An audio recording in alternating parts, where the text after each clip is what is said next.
Maloile day, aloha, talofa, everyone. I hope you guys are having a fabulous day or evening, depending which part of the world you're viewing the Polynesianized podcast in this live digital kava session that we're having here.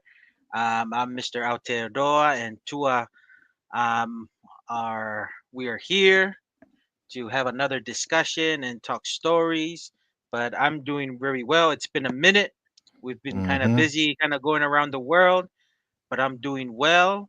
Tua, how's everything going on your side of the world? Yes, doing well. It's been a while. We've been Lone Rangering. Last week we did not have a live digital kava session because Mr. Aotearoa was still working his way back to the land of the Mm, long white cloud. I mm, had left and went to China for work, so we were both out of pocket for our live digital kava sessions. But the good news is we're back. We're getting back into the swing of things. So it's good and excited to continue our kava sessions and talanoa sessions here on the Polynesianized yes, podcast. yes, Loving the yes. beard, Mr. Aotearoa. I think it looks good. But you said Yeah. you're gonna put it to rest tomorrow, Nope. Put it to rest on Sunday. I Sunday. tend to shave on Sunday, but while Tua, you know how long you were covering and doing the solo live digital Gava sessions for the pretty much the whole month. That's how long my beard's been going because I've It been looks kind of good. I traveling like it. around. So usually when I go to church, usually I do get a good shave on, so I'll shave it off and go back. And plus, the wife tends to like it a little clean shave. She tends not to like the scruffiness of the beard. So I'm holding on for a little bit, but everything's going well, and I can't complain. Like what you said, too, I'm excited just to be back because I've been gone for a minute, but Why yeah, don't you man, I'm ready. update the listeners and the viewers on your journeys? Because like you said, you've been gone for over a month or just under a month. Yeah, just about a month, pretty much the entire month of September. Gone to Australia. I also went down to Nevada, Las Vegas, visited you guys too. Also hmm Utah, with a lot of the siblings there. Also went to New York. Did Times Square, New York City. I'm glad I was able to go there before. Looks like New York City is gonna elect a communist mayor, so I'm glad I got to go there before maybe New York will turn for the worse. But awesome experience, and also did the tour of upstate New York in Palmyra Village. They still call them Village, kind of where the Mm. LDS faith kind of started up with Joe Smith. So that was an awesome experience. Also drove down to Ohio, through Pennsylvania. So also went to new states that I've never been to see where the first LDS temple being built. So that was awesome experience. And also went down to the nation capital of DC. Me, my wife, and my in-laws, we all went down there. We did all this trip together. DC was awesome. Got to view the White House and some of the awesome monuments there in DC. Also went to a new state in Virginia. Never been there, so that was an awesome experience. And finish off the trip to Hawaii. Visit visit our parents there, and also my wife's family had a reunion, so that we were there for that too. And awesome experience, and then come back. So that's been a Woo, trip. Tua. That was the trip. man. But So awesome. I just want to kind of I think this is a good opportunity, Masi, before we get to the scheduled program here is one of the things that I think that the Polynesianized podcast brings is a unique perspective, right? So you've gone on this trip, you visited throughout the United States, you live in New Zealand, you're in Australia, you lived in Samoa for a couple years, you grew up in Tonga, you visited Hawaii, Tahiti, Fiji, any other Mm. islands outside of that, Mussy, that you visited? Let me think here. No, nope. Those are the ones that have been there so far. Okay. And myself visited many of those same islands, the Samoas, both the Samoas, Fiji, New Zealand, Right. Australia. In the airport, I haven't gone out. Mm, Um, grew up in Tonga. I've been probably to almost every state, besides that's North and South Dakota and right. Hmm. Alaska. Been throughout Europe, been to France, Mm.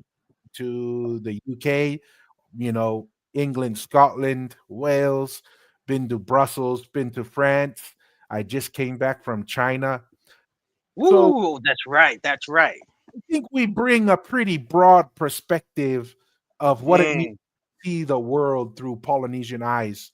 And I only bring that up because some listeners, some of the podcasts in the Polynesian realm, sometimes when they react to our content, they just automatically assume, maybe because of our accent, we draw a little bit more to the American accent. They just assume that's like, oh, these plastic tonguins, or mm, sometimes we're taught, oh, these Usos, these Samoans in America, they have no idea what they're talking about, right? mm. Like they don't know anything about the islands or the world, or that, sometimes we're accused of being uneducated. Mr. That is Atea has funny. a It's degree, funny. I have a degree, and it's just I just wanted to. I thought after when you were explaining your trip, I was like, we we may look like we're just fobs right off the boat, or we may sound like just Americans who don't know anything besides America. Well, we do know America, and we know a little bit more. So Yeah. just thought we'd throw that out there for some of those Yeah. who don't know a lot about our background and context, Mr. Aotearoa. So Yeah. No, no, any thoughts on that? yeah, no, and I think, and probably a lot of the people who do kind of criticize, or like who at least don't bring valid points, we rather prefer like valid critiquing and stuff. But the ones who kind of have a just a quick like just say a quick temper whenever they react, because I think we got quite a few those, I think those are the ones who've never been around anywhere. Right, that's what I think, because some people just don't like some of the perspectives, but like I said, we just give our raw opinions and perspectives, and like it or not, but we we develop them from a lot of our experience that we have from around the world. And like I said, this is not just this is not just a American, or just even a, a Polynesian thing, but we've kind of picked out maybe stuff from our experience from around the world and different cultures and and customs, and we kind of just throw them out there and take what's good and maybe what's working and maybe what we should focus more, instead of some other stuff that maybe is not so good. Maybe some people Yeah. don't like that. Yeah, and we just want to throw out some ideas. If you wanna challenge the ideas, awesome. Yes, That's what that's we what we want. want. That's what Yes, we want. you Yeah, know. So pretty cool. Awesome. Well, I've been excited for this first live episode since our travels, Mr. Ateroa, yeah. because this is actually a book that was recommended to us by one of our Samoan brothers who Okay. watches the show. And he had reached out to us. Um, and actually, interesting. I think our next couple guests that we have scheduled are brothers from Haamoa. So we're Mm, excited to kind of talk to these brothers as well in our next couple episodes. But mm. it was a recommendation for us to look at this book and to see what we can learn about the relationship of Haamoa and Tonga through first contact. So this book, and I'll share the book so that Okay. any listeners or viewers who want to get it, you can download the PDF version of this or have access to it online. Um, So right here, it's called First Contacts in Polynesia, the Samoan Case, 1722 through 1848, and it's Wow. Western misunderstandings about sexuality and divinity.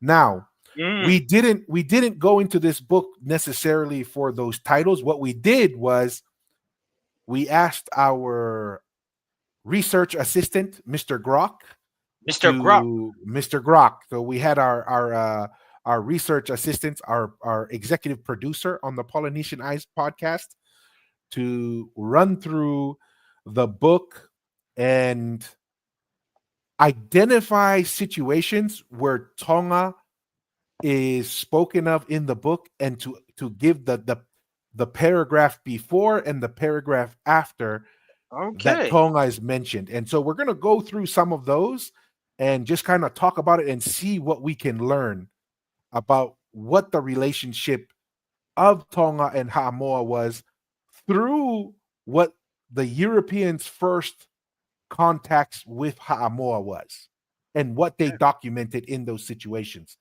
Real quick, Mr. Aotearoa, there's a question that just popped up that I think is an important question to answer, and this is Ooh. from Finyanganofo 488. Says Polynesian Eyes is homage to the book that Devita Fale wrote? Question mark. So want to go ahead, Masi, and Yeah. appreciate Finyanganofo for that question. If you want to kind of give an answer to that, Mr. Aotearoa. Yes, before I answer, I just want to say that we are live on YouTube, Facebook, Instagram, and X, I believe, and Patreon too. So I just Correct. want to just wanted to mention that, and also shout out to the USO tool when you were saying that, for bringing that recommendation of this book where we're about to explore. That's pretty awesome. Finianofo 488. Yes. Well, I believe you can correct me, Tua. Polynesian Eyes Foundation was created, and then the book was created on top of that as a what as a non-government organization, uh, Nonprofit. non-profit organization, and then the book was released. David Tafale's book was released. Is that Correct. correct? Yeah. Okay. Yes. Yeah. So in a sense, Finyang Anofo, yes, it is tied to the book, but as Mr. Aotearoa said, Tevita Fale, after his first meeting with King Tupo the Fourth, and a discussion on what what Tevita Fale could offer Tonga through the work that he was planning to do. Right after that meeting with Tupo the Fourth, Tevita Fale registered the Polynesian Eyes Foundation in the Yes. Kingdom of Tonga, and later wrote the book and published it out as based off of the Polynesian Eyes Foundation. So Hmm. hopefully that answers your question, Finyang Anofo. So appreciate that question. Any questions on the book itself, Masi? But just wanted to kind of show the book, so as readers here can see, you can just go search First Contact in Polynesia, the Samoan case. You can download if you want to read the whole book, go ahead. But that's kind of just a reference so people understand what we're going to walk through. No, just excited. I'm just grateful that we have viewers who care about history and care about discovering more and learning new things about our Polynesian history, and providing this recommendation because, like you said, we were willing to talk about anything and everything regarding Yes. Polynesia. So, no, I'm just grateful for that viewer for recommending this book. All right. Well, let's dive right into it. Um, let me see if I can minimize. I want to minimize this panel, but I don't know if I can. I know they're enter full screen. There we go. All right. Okay. So as we can see here, first contact Samoa case. As you see here, this is the Grok. This is the prompt that we gave Hmm. Grok to revisit, scan through the book, identify the page, identify the paragraph before and after where Tonga is mentioned amongst there. So I'll read the first one, Mr. Aotearoa, Go and for if, as I'm reading it, if you want to give feedback or any thoughts, we can go from there. Right? it. Okay. Are we gonna go in Okay. order, kind of thing? Two up, one, and then Yeah. two. Go through. Okay. So Awesome. I'll read three. So they go in threes. We're gonna go in threes, Okay. and then you can read the next one. Okay. Gotcha. All right. So it says the beads, which were of blue glass, were already known to the Samoans in 1787, as Laperouse noted, and they were still in great demand in 1824 as Kotzebue observed. The question is, where did the Samoans get them from?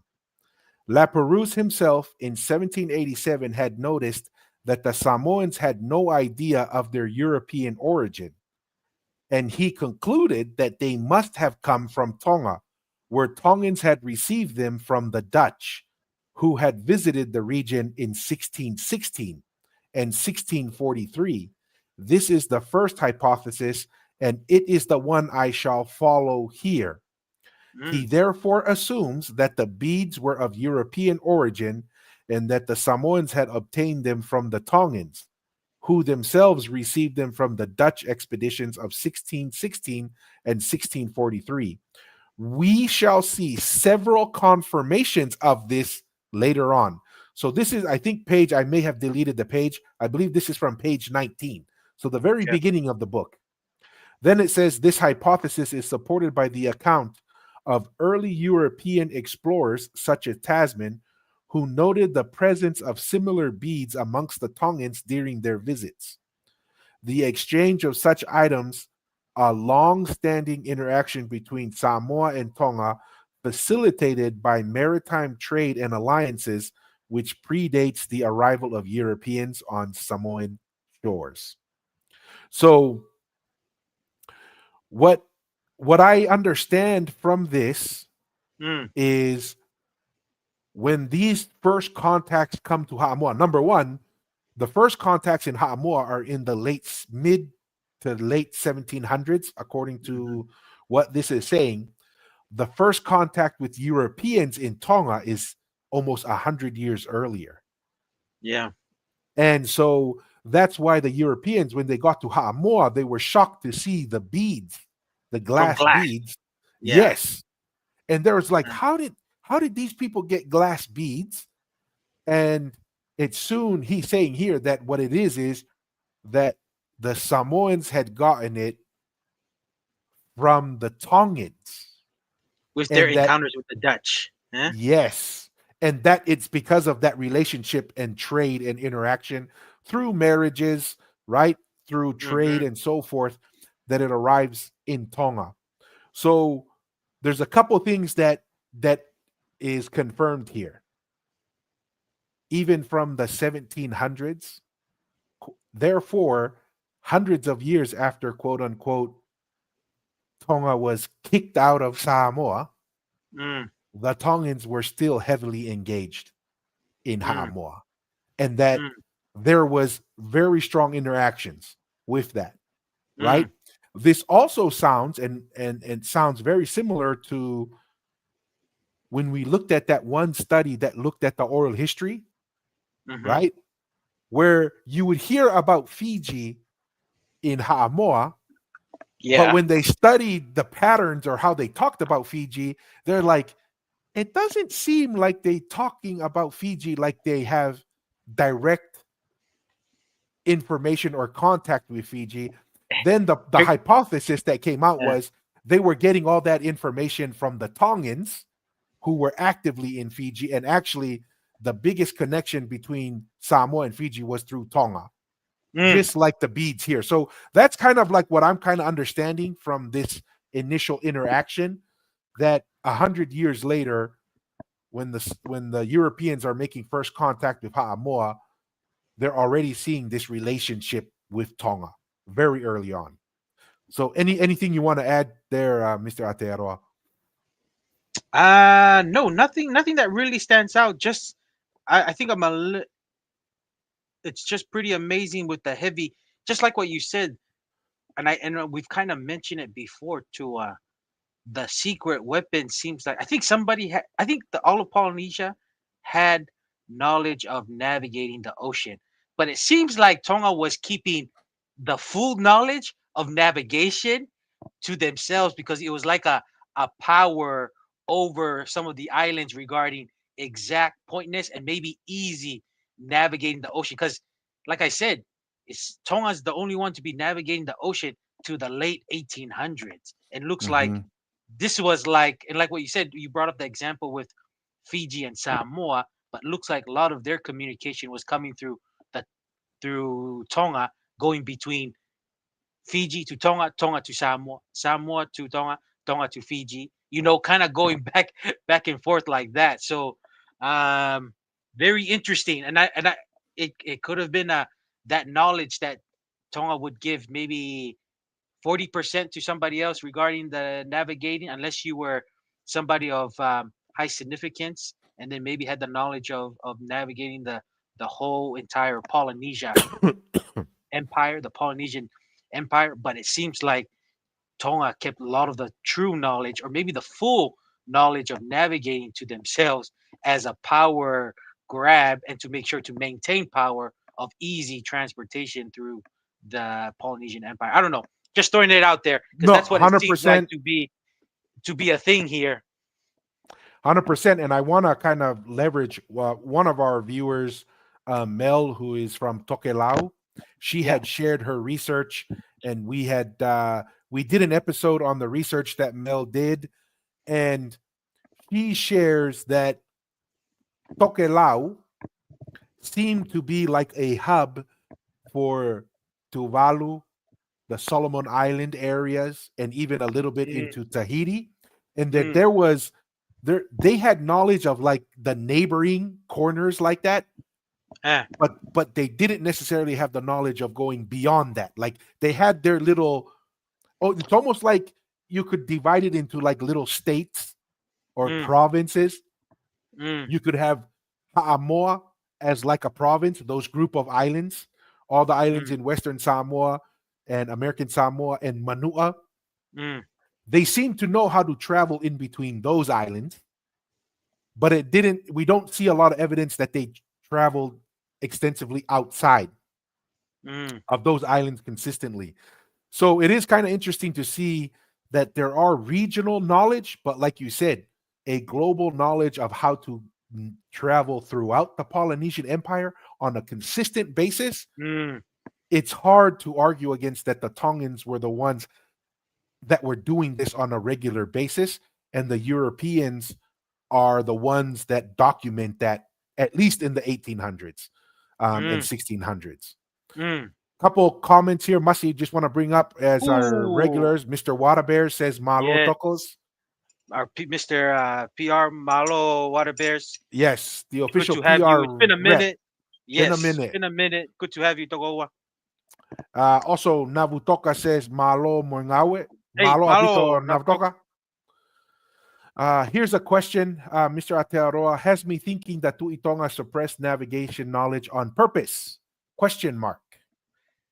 That's what I was kind of thinking, Finyang Anofo.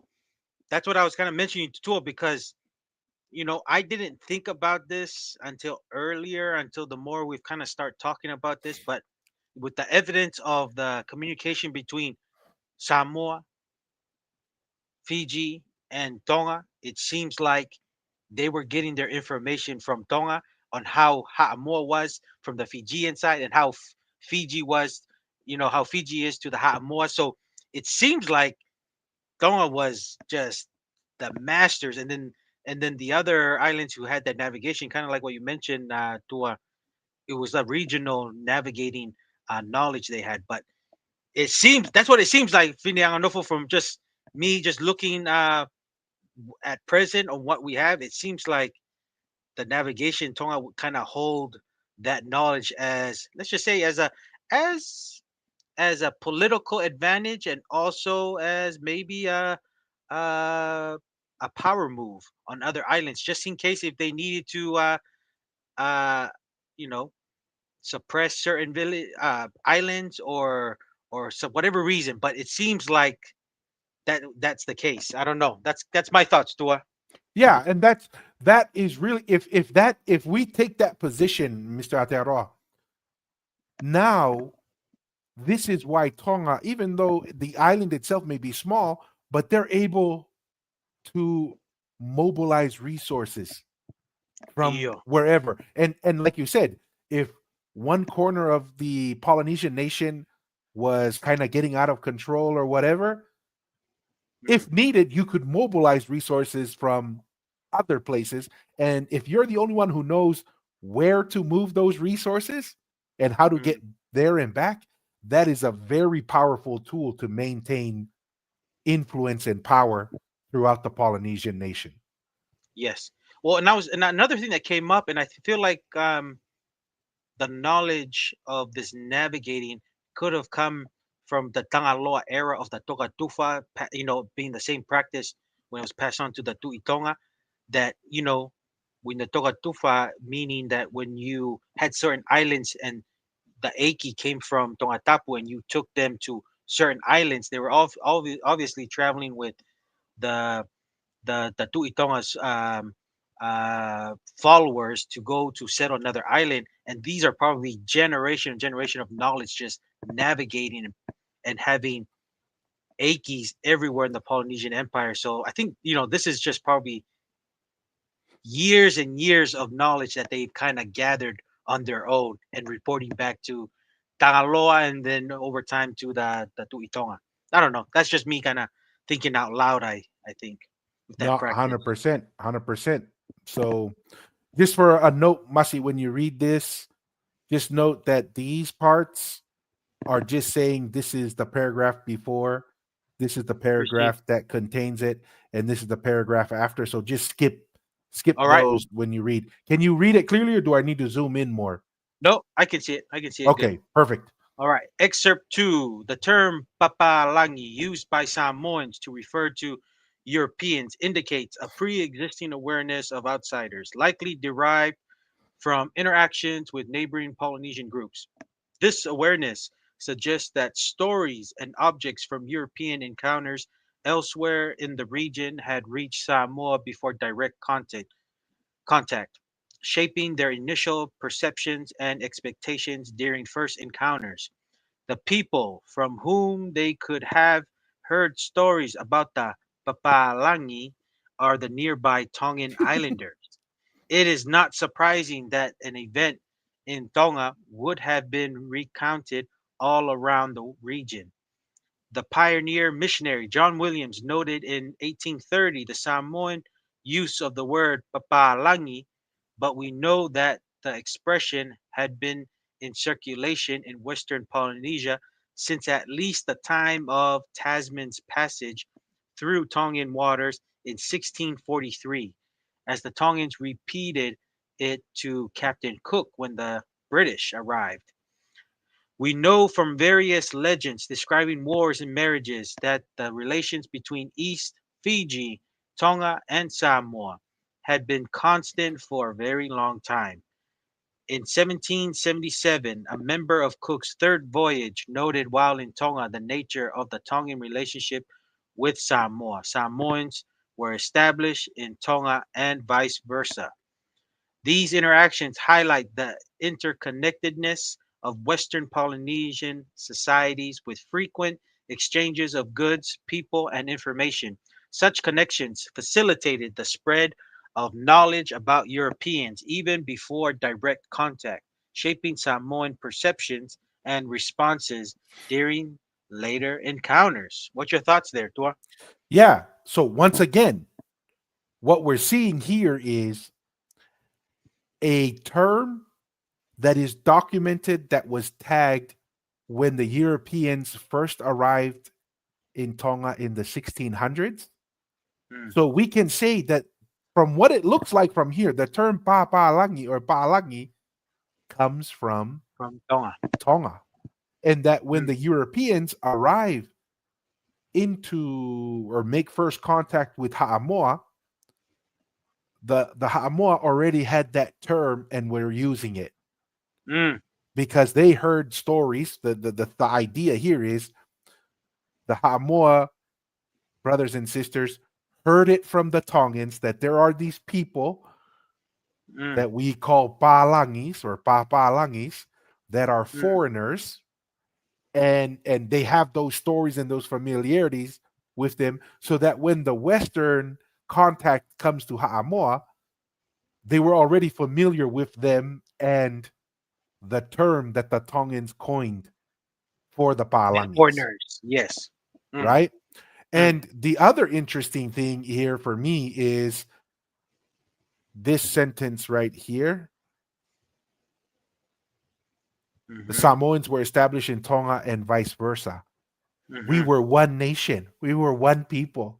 The Correct. Tongans were in Samoa, the Samoans were in Tonga, and we know that with the Tu'ikanu'Kupolu, he imports thousands of Ha'amoa people, and the Zero Hipo. Europeans notice, hey, Mm, there's Tongans here in Ha'amoa.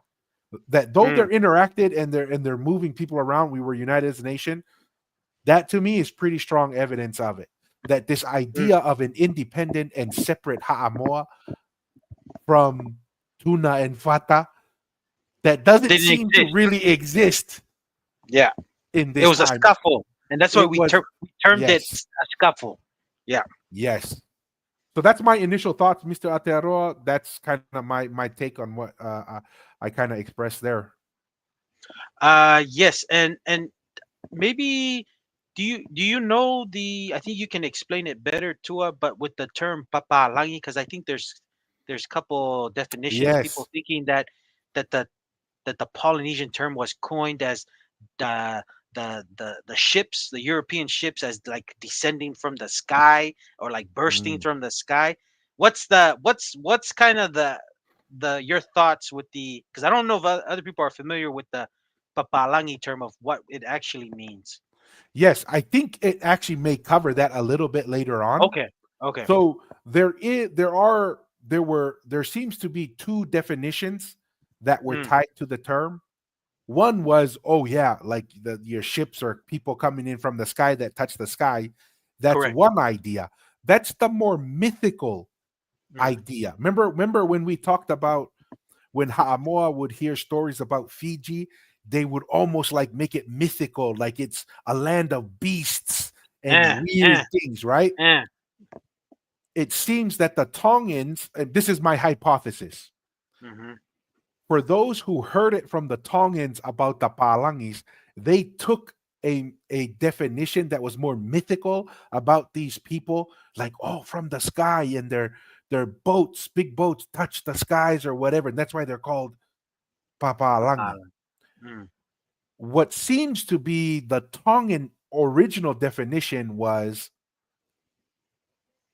the Tongans, because going back to your idea that you mentioned earlier, the Tongans had quote unquote international capabilities of mm, travel, and they knew the domain by which the Polynesian nation was in.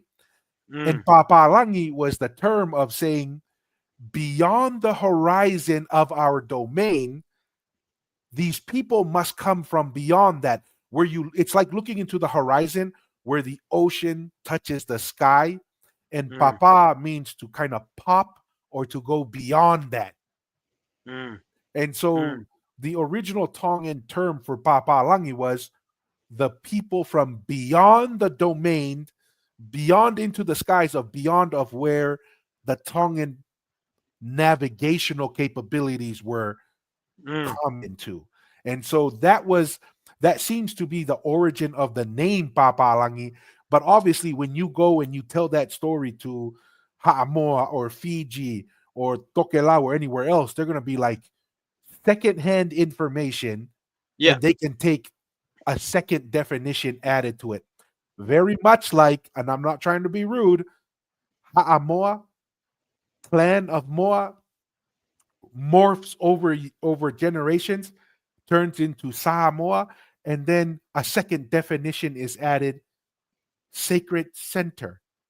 Yeah. And therefore people say, oh, Samoa means Sa means sacred, and Moa means like center or chicken or whatever. Oh, Mm, Ha'amoa was the center of the empire because of the mm, name. That mm, seems to be a much later interpretation. The original interpretation was Ha'amoa, just mm, like Ha'atakalaua, just like mm, Ha'apai, just mhm, like Ha'ahavea, right? mhm, But mhm. the further you get away from the center, the definition changes from what it originally was. I don't know if that makes sense, but that's Nope. my take on Nope. that. That's the explanation that I've heard too with the term papalangi, which I haven't heard it from anyone else other than just our own discussion within our kind of family group. So no, perfect, Yeah. perfect there.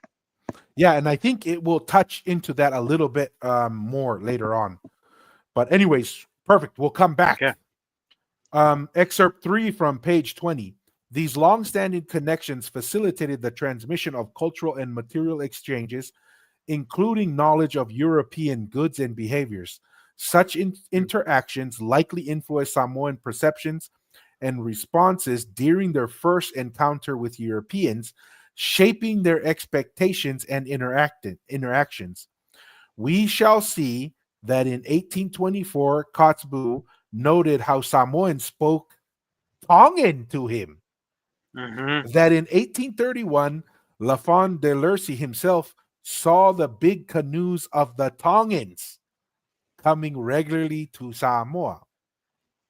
This evidence underscores the active maritime exchange between Tonga and Samoa, reinforcing the notion that cultural and material influences, including knowledge of Europeans, were shared extensively across the region, contributing to a shared Polynesian identity and Mm. interconnected history. Any Yes, thoughts sir. there, Mr. Ateroa? Big, lot of talking points here. To first, looks like there is a in what it says here in the in number two, 1824. Kotzebue noted how Samoan spoke Tongan to him, and this is in 1824. So obviously, there seems to be a change, or maybe a certain dialect that maybe Ha'amoa spoke with, but they spoke Tongan because obviously Tongan seems to be the maybe the language that was spoken maybe throughout Polynesia, maybe because of the Inasi and the Polo Polo that was happening in Tongatapu, and it made it, and I've always, it just makes me gonna question that. I think when you broke it down to with how the Polynesian language kind of changed, while the Mhm. Tongan one had the less changing out of the rest.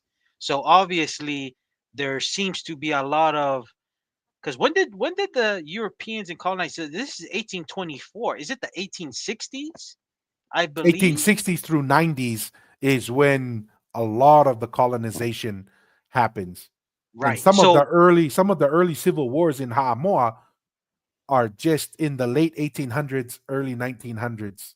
correct. Well, and then this is the thing, right? This is already in the the let's just say the less influenced time of the Tuitonga. So obviously Yes. the Tuitonga is influence is not as strong how it used to be, and obviously when the influence of the Tuitonga is lessened, therefore many of the villages throughout the Polynesian nation is developing maybe certain, let's just say, nuances in their language, and maybe customs and stuff are also rapidly changing. So but obviously when that's changing, they know that this is the Tuitonga language, or just say the Tongan language. That's what I'm just thinking to speaking out Yes. loud. So I don't know if I you want had to I anything want to to add something to that. uh So, when I traveled through China, right? uh I went to Guangzhou and traveled throughout that area in southern China. Went to Jiangmen, which is another town just kind of south, about an hour and a half, two out of Guangzhou. Then I flew to Shanghai. Went hmm to some small. I went to an ancient town in China that was almost 1,000 years old. It's like this little version of Venice. It's a water town. oh There's uh, uh, boats uh, that goes through. So this and town's over a houses on thousand. top of the The water, and the water, water just yes. So this is the interesting thing, Masi, and this is where I'm trying to draw a parallel here. So in China, mm, a lot of these areas, there's over 50 dialects of languages in mm, China, 50 hmm plus. But the official language throughout the nation is Mandarin. hmm And so as I was visiting and talking with some of these people, and I was like, oh, do people still speak these ancient dialects? And they say, yeah. The children in these smaller towns, and for them, a small town is 6 million, 5 million people. yeah. All right. They'd say the children and the parents of the kids, when they're at home, they speak the dialect of their people and amongst mm, themselves. But when mm, they go to school And when they communicate officially in the government, it's in Mandarin. Mm. That is the unifying language. This is we're probably going to get a lot of hate for this, but this is an idea. Mm-hmm. You have a lot of our regions in the Polynesian nation, they have their own dialects or slight deviations Mm. from the language, but the unifying language that all the ruling class and ruling Yeah. people have with Mm. each other is Tongan. When the Tongan. Tuitonga would come and visit, you Mm-hmm. speak Tongan. And that could be the reason. There could be two reasons why they're speaking Tongan to him. Number one, that's the language that you speak with foreigners that are Yeah. not from where you are. The second Mm. one is they heard of the Europeans from the Tongans Yeah. and they're associating Papalangis with Tongan, and maybe that's why they're speaking Tongan. That's the other Mm. idea. But just saying that there is room to say that if you want to say it, the official language in the Polynesian nation through the Yeah. ruling classes was Tongan, but they all had their own dialects or slight deviations from that.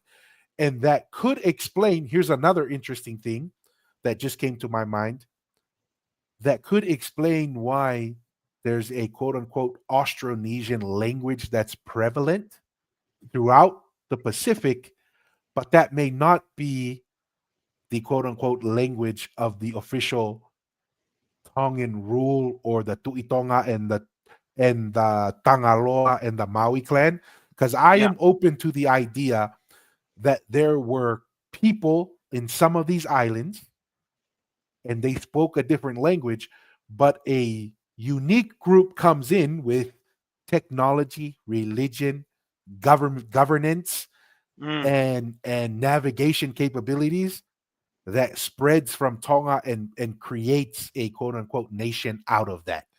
Anyways, throw that out there. I Mm. know a lot of people are gonna be like, "Oh, this should be the Tongue and Eyes podcast," blah blah blah. But that's a an idea I want to throw out Y- there. Yeah. No. No. And that's what we want. That's what we want. No. Awesome. And some of the things I do want to say to you know, we're already familiar with the material influence. I think we did that other live digital kava session about a lot of materials from Ha'amoa, especially the axe. Is it the axe stones that were Hmm. found all over Tongatapu? That was very prevalent during that time of just trading, and it suggests that this is accurate and true. Some of the stories, like there, and I think it's in three, reinforcing the notion that cultural and material influences that was passed between the two. And the cultural, of course, there's many stories we've kind of shared, and also in the oral histories, and even now with the marriages and certain names, with the cultural, the Ma'ulu'ulu, we've changed the name and just make it um, more adaptable because it sounds more appropriate, and because maybe other islands um, of the Polynesian Empire were using that, and we've kind of used that name because it was the same thing. So those are the cultural influences throughout Polynesia that it was especially heavy between the islands of the Tongatapu groups and the Ha'amoa group. So I don't know. That's my thoughts there. It does. I'm not surprised when it does say. I think in point two, seeing the big canoes from Tonga coming regularly to Ha'amoa, that was a very common thing because I do believe the closest ally to Tonga out of all of Polynesia is Ha'amoa, and then after Ha'amoa is probably Fiji, in my opinion there, Hmm. and that's why I think when the empire did shrunk, Tonga was able to hold Ha'amoa and Fiji probably the closest before it came to what we are now, breaking it down before with the whole colonization and stuff. That's just my thoughts out there out loud, Tua. Yes, If you had anything this else. you know what stuck out to me when I read that part where it Mm, says Lafon de Larcy himself. I mm-hmm, find it interesting that he says the big canoes of the Tongans.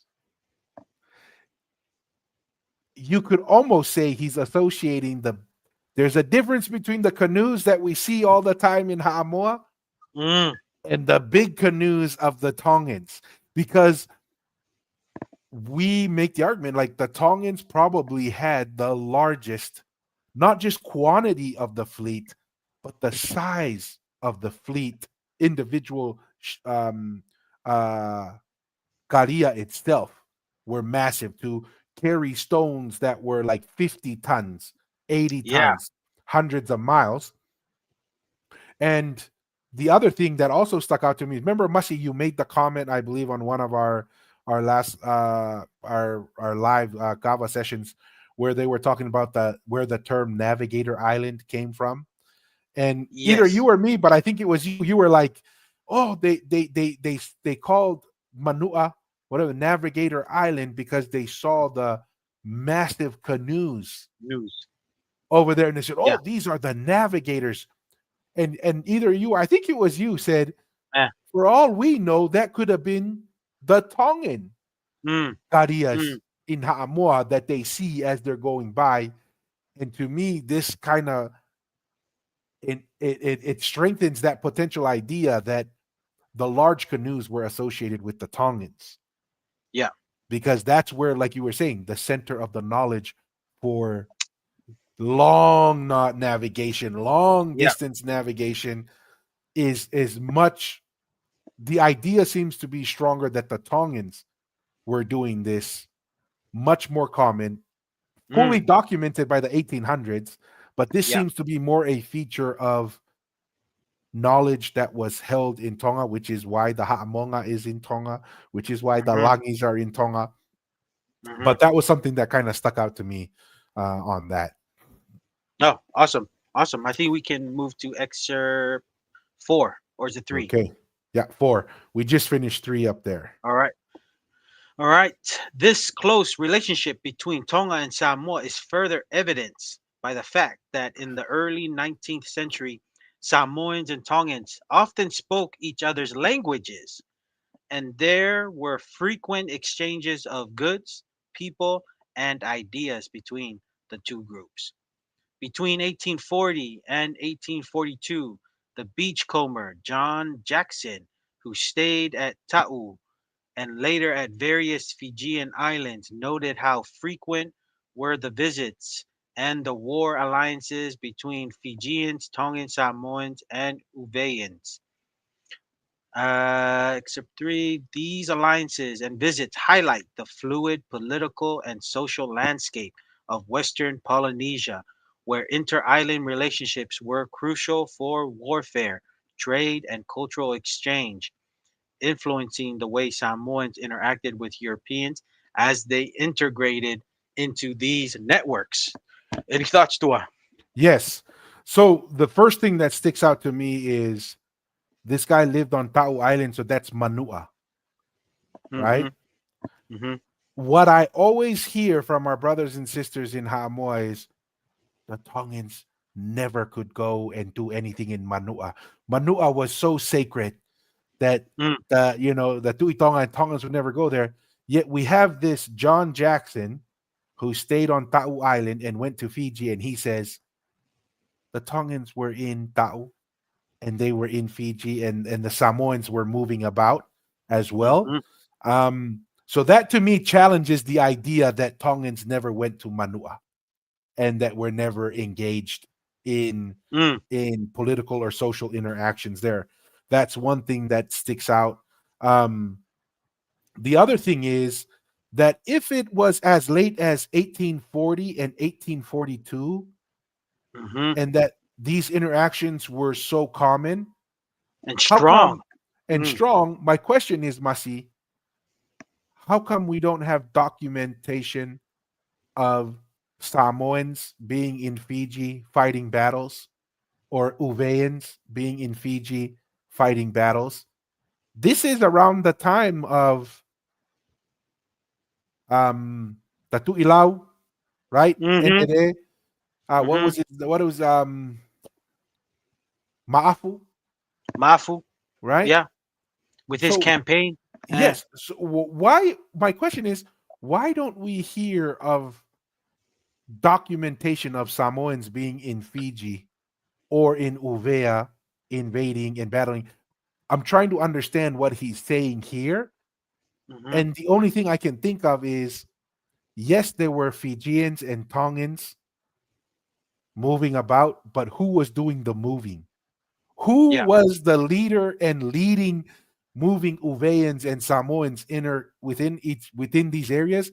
It doesn't seem like, oh, there was a Samoan fleet and a Samoan based chief who came to Fiji and invaded. What seems to be more feasible is Tongans went to Samoa, picked up Samoan warriors because they're speaking the same language, they're the same people, they Yeah. have relation, and taking them and going to Uvea or going to Fiji. But the idea still stands that what was the interconnection between the islands? Mm-hmm. Tonga.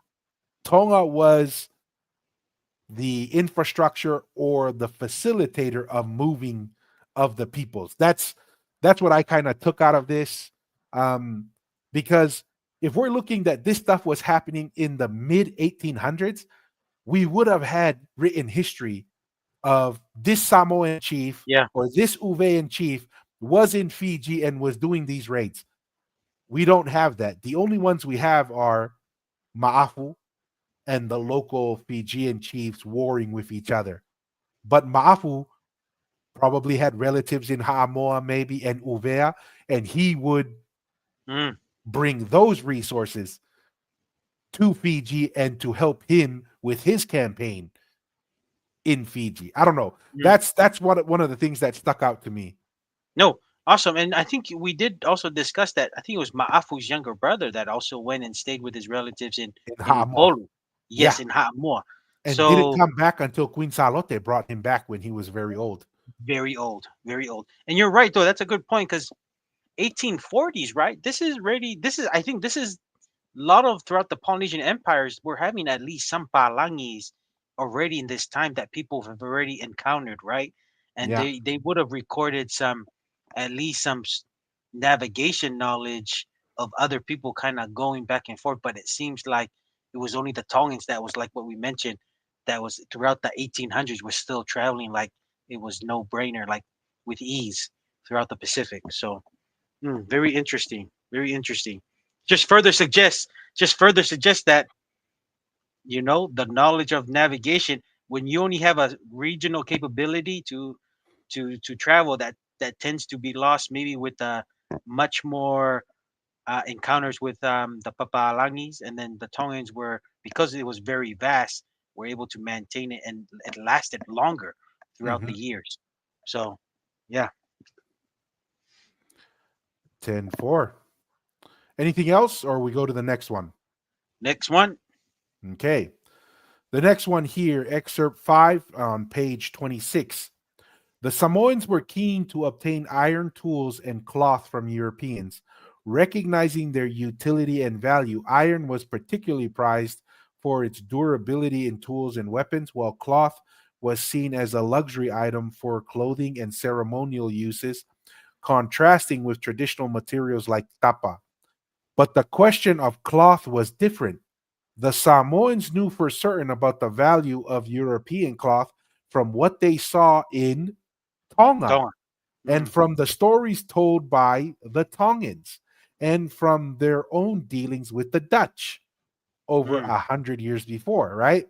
mm-hmm. This prior knowledge of European cloth through Tongan connections explains why Samoans' eager demand for it during early encounters, integrating it into their social and ceremonial practices, and highlighting the role of inter island trade in disseminating new materials and ideas. Yes. Very interesting. And it made me think while you were reading that, Dua, this is all stories that our Ha'amor brothers and sisters are listening from the Tongans with their dealings and how they dealt with the Papalangis. And this is what they're being fed to from the Tongans. And this is their understanding when they come in contact with the Palangis with their materials, what they're going to be expecting. Very interesting, right? Very interesting ideas here. So I don't have anything else to add to that, Mr. Atoro. Anything else? Nope, nope. I'm good. All right, because we got like 28 of these. We may only get through half of this because I think I want to for tonight's kava session. Unfortunately, because of work tomorrow, I want to keep it to no more than an hour and a half. We'll But do a part one and a part two. Eh? 100%. Okay. All right. So, oh, right here, excerpt 6. Excerpt six. All right. The French expeditions' attempts to communicate with the Samoans were hampered by language barriers, leading to the use of Tahitian words learned from previous visits. This approach revealed similarities and differences in Polynesian languages, providing insights into regional connections. At first, La, Lapros says the language of the people met on those navigators islands seemed to have no similarity with our vocabularies from the Society and Friendly Islands, Tahiti and Tonga. However, upon closer interaction, some common words were identified, suggesting linguistic links across Polynesia. This discovery aided in basic communication and trade, though misunderstandings persisted due to cultural differences. Any thoughts there, Tua? No, nothing crazy. Besides, there seems to be a relatedness in the language. And it at Hmm. first they thought there was no relation, but after they paid attention more, and maybe Tahitians had their own way of pronouncing words and Yeah. speaking, but they soon realized that yeah, no, there are similarities here and ties throughout the different Polynesian languages. I do want to add, is this French expedition attempts to communicate, is this more in the 1840s time period or 1850s? Do you have any idea, Tua? So the only thing I can answer for that, Mr. Aotearoa, is this could have been as early as the 1700s. So Okay. it says that these interactions that we're going through are from 1722 through 1848. 1848. Okay. Okay. Okay. No, I'm just curious the time Okay. period there. All right. Excerpt number 7, page 33.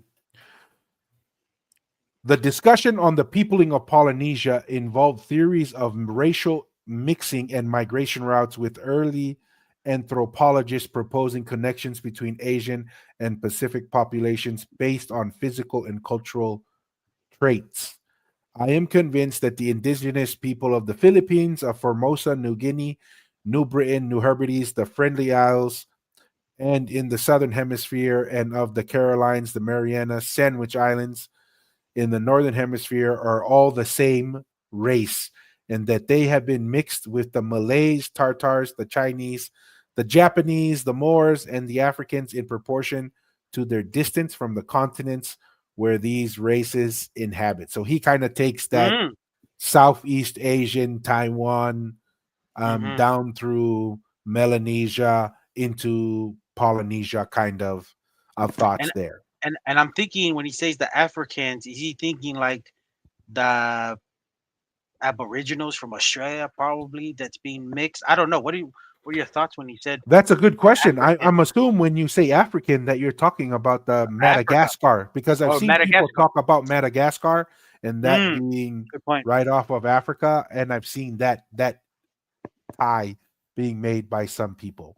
Yeah, and I'm a believer when you're a mass navigator, and that's why I feel like that term papalangi was coined and used by the Tuitonga, especially with the Tongans, coined with that papalangi because these are people that they haven't seen, right? I feel Yeah. like they've already seen the Chinese, the Asians, the Uri Uris. They've already seen these different kind of people, but the papalangi, out of their scope of navigating Central, North, South Americas, through East Asia, all of that down to Australia, up to Africa. They're already been there. That's why it's very interesting when they coined that, saying this is out of the scope where we've mastered the ocean. Eh? Yes. Very Yeah. interesting. And Eh? and when and because why the Palangis are in Europe, Northern Yeah, Europe, yeah, and right? They're not yeah. in Asia, they're not in Africa, they're not in the Americas. Those Yeah. are all areas that the Polynesians went to. And what's Yeah. the one consistent thing? They're not Palangi. They're not Yeah. white, blonde hair, blue eyed, Yeah. Yeah. right? Mm. So yeah, I agree. I agree with that, Mr. Ateroa. All right. Next one. Okay. Is it your turn or Sam, my turn? my turn. Okay. Samoans' reaction to French was curiosity and trade desire, especially for iron, contrasting with Tongans' fear in 1616 and Tahitians' initial hostility in 1767. Familiarity with European goods via Tonga explained confidence. In the Samoan case, because of the high value they placed on the beads traded by the Europeans and the stories of previous contacts with Papalangi, the, this first contact on land was not a completely new discovery for the Samoans, hence their demand for beads. Demand for beads, not in traditional systems, suggests integration into value systems via Tongan intermediaries sought after with iron shifting material culture. Mm. Hmm. All right, so this is the whole value of beads. Samoans have really value these because of their trading and seeing them from Tonga's early trading with the beads with the Europeans. That's pretty much what Yes. this part is saying. What really sticks out to me is kind of like this kind of phrase right here, right? That the valuing of the beads and non-traditional things suggests integration into the value system via Tongan intermediaries, Yeah. sought after with iron shifting material culture. To me, what it says is this: who are the quote unquote influencers of culture in Haamoa? It's the Tongans who are bringing these new ideas, these new products, these new behaviors, and influencing the value system, Mm, right? Why what makes what makes the beads and the clothing valuable? Because that's what the Akis have. And yeah. that's something unique and rare And that they new. have Yes. access to. And Mm, so when they see it, there's like, oh, there's that quick association is, oh, this is valuable stuff because only the Akis have it. Those who correct. have ties to Tonga and have from family and social ties to Tonga, those are the ruling classes, and they are the ones who have that. So it increases the value of those things because Mm, if you have beads, what is the assumption of the beads? Status and correct. social influence. Like I don't know if you heard this story, Masi, about I think it was BMW when they first went into Singapore or Mm. Southeast Asia and they weren't able to sell cars. Have you heard the story behind that? Have you No, ever heard a no. similar story? What's the Okay. story? So I believe it was BMW, but it was one of the luxury brands. They're Mm-hmm. trying to get into Singapore and some of the other like Southeast Markets. Asian Yeah. markets. And they had their billboards up and they were like, luxury, the finest cars you can get. And they couldn't sell a car, right? And they thought Mm, they could just come and build their own path into being successful. mm, And so they hired a local firm, a consulting firm. And after the consulting firm went through all the stuff that they did, they only had one recommendation: what? put the price of the car on your billboards. Hmm. And you know what happened? Sales skyrocketed. Mm, And so interesting. the reason why it skyrocketed is because the vehicle now became a statement of class and of influence. Because when you just had the car and it's nice, well, nobody Mm, really cares it's a nice car. yeah. But when you see that it's a $600,000 car and everyone knows it's a $600,000 car, now when you're driving in that car, what does everybody think? They That's associate a with class, status, what that's you a have, six wealth. Yeah. yes, that's a $600,000 car. only the wealthy have that, and everybody knows that. That Mm. seems to be true. That's what I'm reading in between the lines here. What made the beads so valuable? It was associated with the Tongans Status. and the ruling class. So if I had beads, I could not be related to any of the Akis. But if I Mm. have beads, People are what's gonna the associate that. assumption? Eh. People are gonna The associate you with the Akis. exactly. So that's what I'm seeing the similarities here. What made the cloth so valuable? It's if only the poor people had the cloth, then the cloth's not valuable because it's not associated with status. Mm. But if the Akis have the cloth and the beads, now there's status and influence that comes with the beads and the cloth, if that makes sense. Mm. Mm. No, awesome, awesome. That's a good example, Tor. All right. Excerpt 9. Let's go to excerpt maybe 10 or 12 because we're Okay. already at an hour and 6 minutes here. Okay. It says here, excerpt 9 from page 52. Gift exchanges critical. Samoans, gift exchanges critical. Samoans offered pigs, yams, and received nails, knives, cloth, embedded in social cosmological frameworks to incorporate newcomers. Unlike the previous items, dogs were not used as gifts between Samoans. Again, as Mm. far as we can judge from the 19th century sources, but Mm-hmm. through the Tongans and from everything which had been passed on to them concerning the recent visits of the Papalangi who came from Tahiti and who used only Tahitian words, Leprose did so himself. The Samoans may have known that according to Tahitian custom, the gift of a dog was welcomed. We shall see another occurrence of this during the visit of Kutzby. Knowledge of Tahitian customs via Tongans indicates interconnectedness. Dog gift aligned with prestigious Tahitian practices, enhancing diplomatic relations.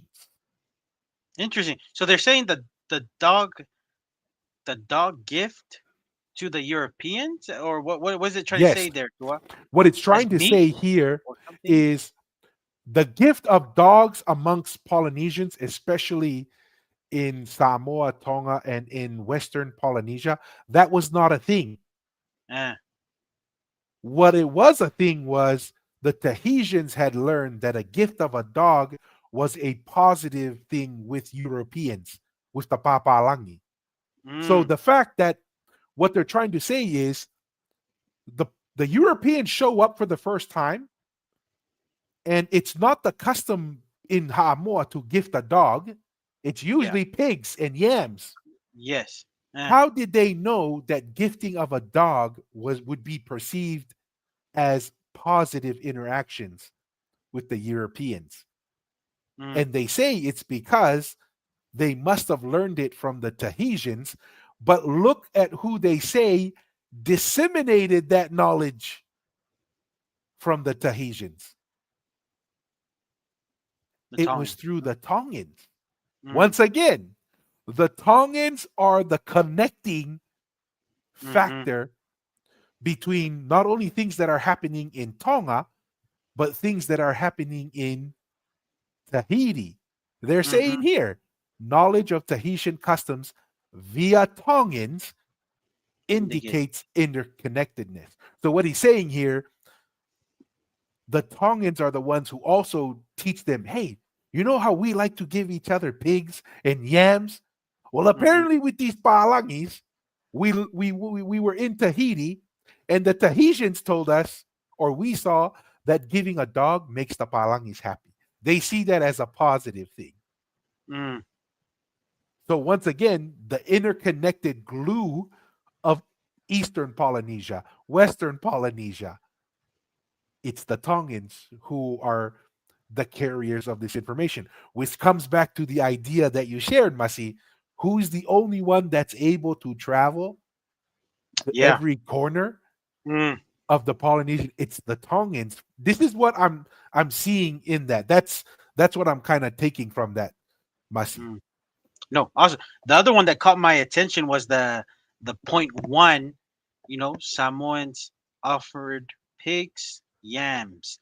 Obviously, didn't say talo. Didn't say That's fair. fa'i, fa'i. So obviously, our Ha'amoa brothers and sisters was just like the Tongans. Yams to be seems to be the top crop that was offered The royal for crop for royal foreigners. crop for remember, and these were very highly valued iron, what they were seeking, the nails, knives, and also the cloth.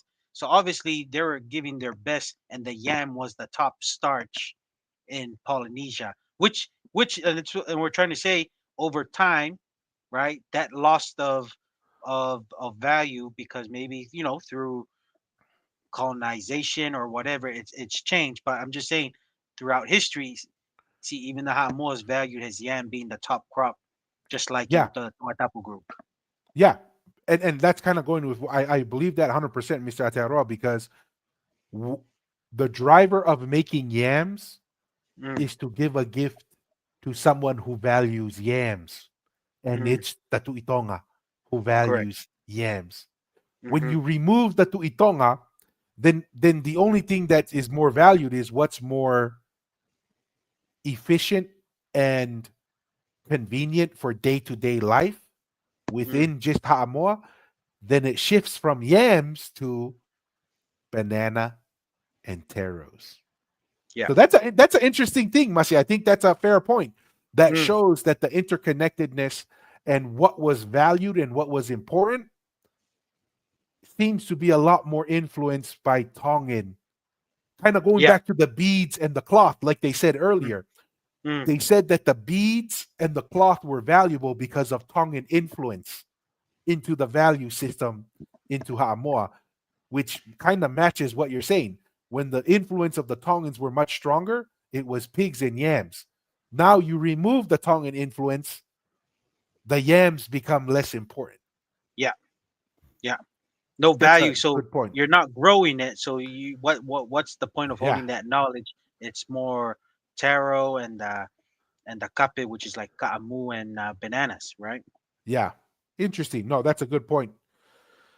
All right, Right. excerpt 10. Maybe we'll go to like excerpt 12. So, Okay. couple more. All right. During French visit, Europeans demonstrated firearms, firing shots to impress Samoans. Much more probably, the Samoans were perfectly aware, again through their connections with the Tongans, of the firing powers of the Papalangi, and this demonstration was no surprise to them.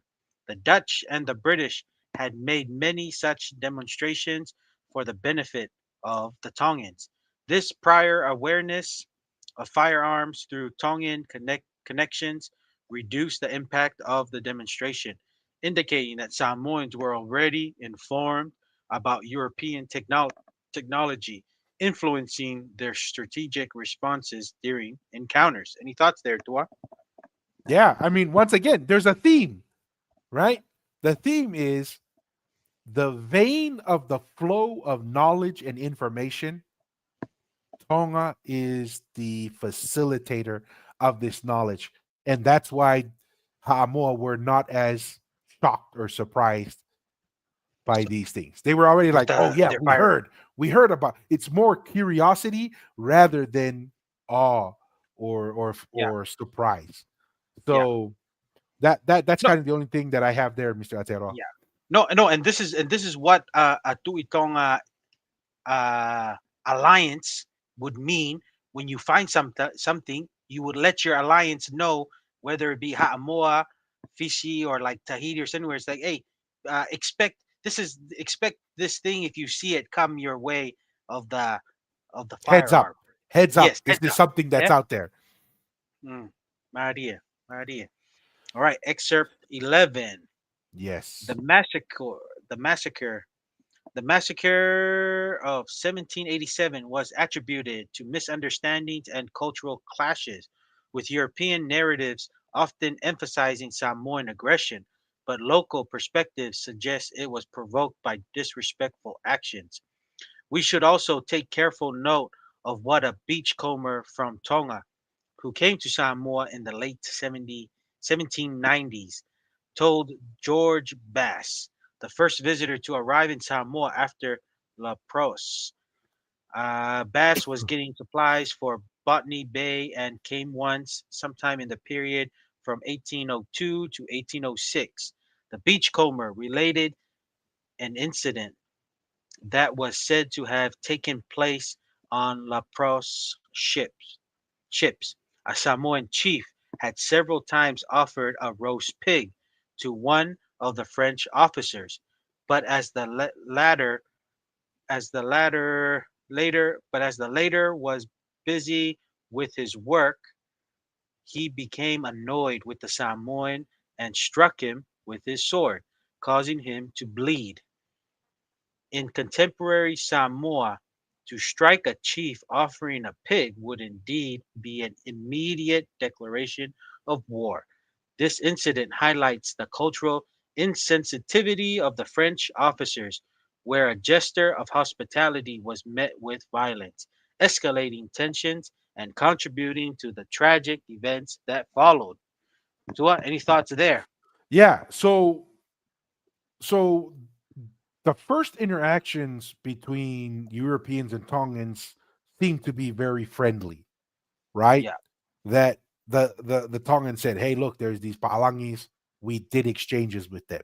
We gave them puaka, we gave them food, correct. and they gave us these cool beads. They gave us cloth. They even showed us some of their technology." So when the Europeans show up to Haamoa, they have an expectation of, oh, if we just take these goods to them, they will accept it and we can trade, right? Mm, But there's a misinterpretation there, and the French guy strikes the Samoan chief, causing him to. And I think it's important, this phrase right here. This will become important, I believe, later on okay. when we read that there's a. I think there's a reason why they specifically noted causing him to bleed, Mm, and it comes from the idea of Aki and the mm, blood, and what makes an Aki is his blood, and to cause an Aki to bleed is a very offensive thing, because yeah, that's what makes him achy. Aki. That's what Mm, makes him royal or sacred. And so to cause a royal person to bleed and spill yeah, blood is a big no-no. big Um, offensive. big offensive thing. And but once again, I'm just seeing here that our Samoan brothers and sisters were told, hey, we were able to bring them some pigs, bring them some food, and in exchange, they gave us stuff. Like there seems to be an understanding of, hey, I give you a gift, so you're gonna give me a gift. But Correct. it led to the French being annoyed and striking him, which sounds to eventually lead to some massacres after that. Mm, okay, I'm good with that. All right. I'll read this one and then we'll close with 13. Okay. Mr. Ateroa. Excerpt 12 from page 63. Kramer's ethnography portrays Samoans as prone to thievery, drawing parallels with experiences in other Polynesian islands. Though this view is biased by European perspectives of the time, it is well known that Samoans are thieves, as well as enlarged upon further below under Jewish jurisprudence. Kramer is introducing his second volume of ethnography. According, one must not consider acts of violence among them impossible, such as Cook, the Duff, and the Port au Prince, on which mariners served, suffered among the Tongans. These comparisons underscore the European perception of Polynesian societies as potentially dangerous, influencing subsequent interactions and policies in the region. Nothing crazy here for me, but Yeah. anything for you, Mr. Ataroa. This is just kind of like a, yeah, the Palangis were scared that there was going to be violence amongst the Polynesians. Yeah. No, nothing too much. Um, it's so I guess some of these the point one to two, saying I guess some of the European interactions with the Ha'amoas. drawing that they were always kind of stealing from the Europeans in their ships, That's kind their of thing. perception. They had shared that the perception of the Palangis were that the Samoans were always stealing things when they were on the ship. But then he also says, but this could be based off of bias. Um, Okay, but okay, we did read, what account was it that we were reading yeah, that said the same thing, that in Samoa and Tahiti theft was a big problem, but but in Tonga they did not have that same issue, issue. yes. Um, That's so what I was kind of thinking. I was trying to mhm, like see if, because that seemed to have the same correlation with our further study by, I think it was Gronk too, that brought up with the first interactions amongst all the islands, and it brought up it was with Hawaii, Tahiti, it was Captain Cook's Io descriptions of his visits to is his Tonga, visit. and he That's correct. That's noticed correct. that amongst the Tongans he did not have to worry as much about theft. Like he said, oh, in Tahiti and in Hawaii and in Samoa, theft seemed to be a problem when people came on board. Is that a suggestion of maybe the other islands people were a little bit more risk takers of maybe falling out of order from their Akis compared to the Tongans? It's like it's a big no. You dress a certain way or you don't act a certain way, and dude, you get, and then you get further that disobey Mhm, a mhm. command. It's a big no. I don't know. I'm just kind of suggesting out there because I'm Yes, just right. It just seems to be a theme there that maybe I hasn't been have talked about too I have a much. story that I think aligns with that, Masi. You Yeah. remember the story with William Mariner and Ulkalala after they kill the majority of the people on the ship? They beach the ship, and William Mariner has the gun, and Yeah. Ulkalala tells him to shoot the cook that's on Yes. the ship. And Mm. what was his offense? He He was was acting. taking something from, he was trying to take a nail Oh. from the ship, Mm, right? mm, And what I'm using that as the example is, that is the example of, why are you doing that? Why are you touching that? Like, you know your role. Your role is be the cook, right? Play mm, your Know your role and play your role. It seems like in the Tongan social and political structure, mm, everyone had very rigid roles and responsibilities, and you don't, it's a big taboo. Remember, um maybe, I don't know if you remember, but this came out of a discussion I was having on one of our lives on TikTok, uh-huh. and one of the viewers brought up a study on Akau Tau, the Povai. That's where I Mm, learned that Povai wasn't really the name, according to this study, of a war club. Povai was more a name for a certain type of war club, and that mm, it was more called Akau Tau is what they mm. named. I don't know. I don't know if it's right or wrong or what, but they Interesting. did. Interesting. But they Yeah. did mention this, Masi.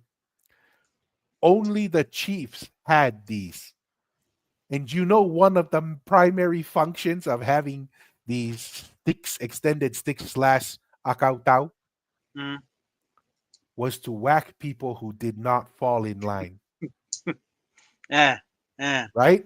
Like, Mm, if you deviated from protocol, you were at risk of the Aki punishment. smashing you Physical punishment. Yeah. to Mm, remind you of, hey, know your role. So mm. it I think it's a fair observation to say the same thing, Okay. right? That in Tonga, when the Aki or whatever's on the ship, you don't make a decision on your own. You Mm, don't just go and do your own thing. You stand there and you do what the leader says to do and what not to do. You follow the leader in that. And that maybe I think that's a fair observation, that that could be the reason. yeah. I was just picking that up because I did remember us talking about Cook and his experience compared to all the other islands and his interactions, and then compared to Tonga. And then I'm just seeing, okay, this has some correlation and parallels here To with what that. we're kind of reading here, even though, if it's based on the European perspective of the time, but I just found that interesting. Excellent. All right, Masi, this is the last one. We'll end on excerpt 13. Right. Edwards' expedition encountered locals in Savaii engaging in Oh trade no, it's and that 13. That's oh, 14. sorry, my bad. The expedition's departure from Samoa was marked by the separation of the tender, which continued its journey independently, navigating through the Pacific Islands. Meanwhile, the tender left Samoa for Tonga and then it too sailed westwards through the Fijian Islands before reaching the East Indies, where the whole expedition was reunited. This route allowed for additional observations and interactions with other island groups, contributing to the expedition's overall mapping and ethnographic records. Ah, that's Any pretty thoughts lame. there? That one's pretty lame. It's just generic. The ship Generic. split up and then they reunited in the East Indies.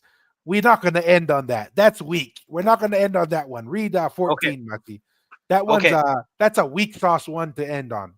All right. All right. This is excerpt 14, page 70.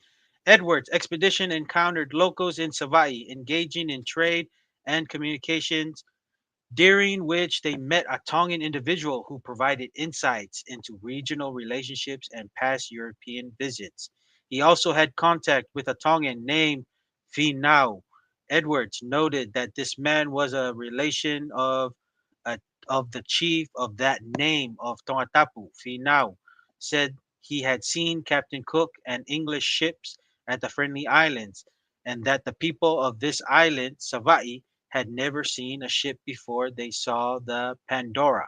Hamilton adds, here we learn the death of Finau, king of is it Anamoka? What is it? Yeah. Yeah, Anamoka, from one of his family of the same name, who had a finger cut off in mourning for him, a practice observed by many travelers among Tongans, as we shall see in Lafon's narrative. This encounter revealed the interconnectedness of Polynesian societies, with Tongans residing in Samoa and sharing knowledge of European contacts, influencing local perceptions.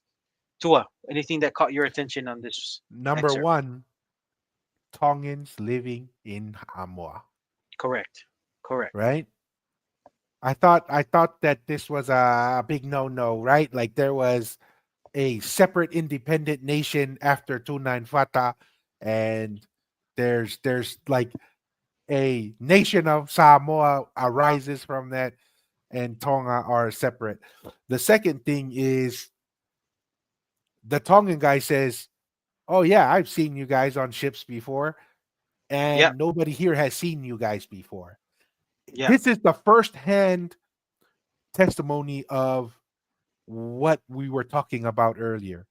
The Hmm. ideas flowed from Tonga to Haamoa, and What this to Tongan expect? gentleman living there says, "Oh yeah, I met Captain Cook, right?" Mm-hmm. And so forth. And these people haven't really met you guys before, and so also shows that this person, Finau, who's in Tonga, is not a nobody.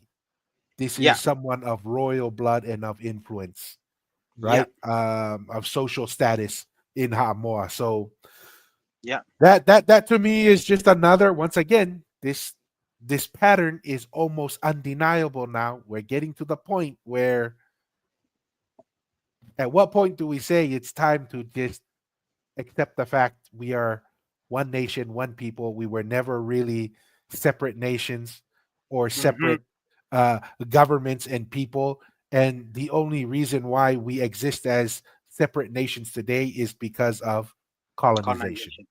Yeah. No, and I want to add on to the fact, like what you said, this reaffirms, it just strengthens the position of the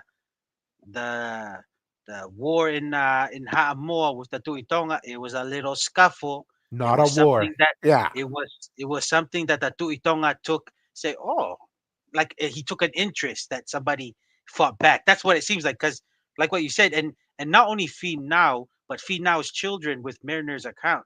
they all lived in a lot of them lived and grew up in Ha'amoa, and looks like when they got to adulthood, came back to Tonga with the ceremonial finau's son coming back, and they're having the Ha'amoa games comparing to the Tonga games as Less their kind of class, must be. Be yeah, careful. Be careful what words you they're use. less class or whatever, but You they're ex extracurricular activities. But like that was way after the war, so obviously Tonga had no problem going back to Ha'amoa and staying with their relatives. And this further strengthens the point that not all of Ha'amoa was like it seems like certain regions in Ha'amoa, like it seems like parts of Upolu and parts of Sabai had strong ties to Finau. Some other parts had stronger ties to the Tuitonga, which were the Agi class. Because that's what, that's, I don't know, that's what I'm trying to see. It just shows you with the whole, how Ha'amoa is now with its chiefdom regions of maybe who they align with and maybe had further ties just depending on the relationships. I don't know. I'm just speaking to that as my observations. But yeah, those are my thoughts there, Tua. no, appreciate that. Really, I'm just gonna skim here. This is we're gonna end the reading here. We'll do a part two. Yeah, And so we ended on that, but as we can see, there's more than enough for another episode. Maybe our next live will finish off yeah, the other comments here. But you know, I'll kind of give my thoughts and closing thoughts, and then I'll hand it over for you, Mr. Atearoa, to close yes, us sir. out. But you know, once we once you just get over the idea of whatever stories we've heard as of late, and we just open your mind up to the reality all of Polynesia looks like was one nation. The capital was in Tonga. The naval strength and prowess was in Tonga. All of a sudden, a lot of these accounts and a lot of our behaviors and why we're so interrelated, there seems to be a logic and something that makes sense to that. Mm, And I think this is an important conversation. I think I mentioned to you, Mr. Atearoa, before we jumped online. This may, once we finish this discussion on this book, I think we've laid a more than sufficient case mm, of Tonga and Samoa had pretty much always been united. There has never been a full break off of our Ha'amoa brothers and sisters from Tonga until colonization. Even up to the 1840s, yeah, there was a strong. very strong tie. And once again, we're saying a very strong tie when Tonga is going through civil war and the Polynesian Empire is in severe decline. Now imagine going back 100, 200 years. Yeah, 1500s or something. Yeah, Right, right. Where it was like, oh, Savaii wasn't like, oh, another nation. It was, oh, Savaii is like a village. yeah, It's like when you're on your island and Savaii is a village. That's how our ancestors, in my mind, viewed the islands. They didn't view them as, oh, that's a separate country, that's a separate people. No, that's like a village. I have family that lives there. They have family that lives here. We were interconnected. We were one people. I'm a big believer in that.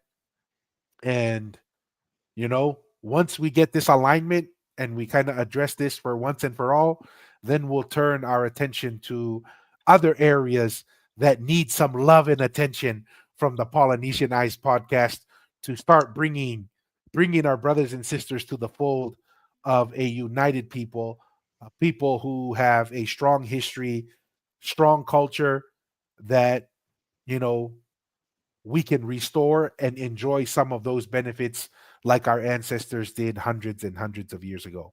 So those are my thoughts, Mr. mm, Atearoa. I want to close us out. yeah. Hey, thank you for everyone who have joined us. We enjoyed this live digital kava session here. My closing thoughts: it just strengthens the point that we were a Polynesian nation headquartered in Tongatapu, mostly led by the Tuitonga family, you know. And yeah, love you guys all. We're excited to get back now to a routine. We'll leave you the two questions. Don't be afraid to ask the hard questions and be bold and curious. Over to everyone. Until the next one. Peace. Peace.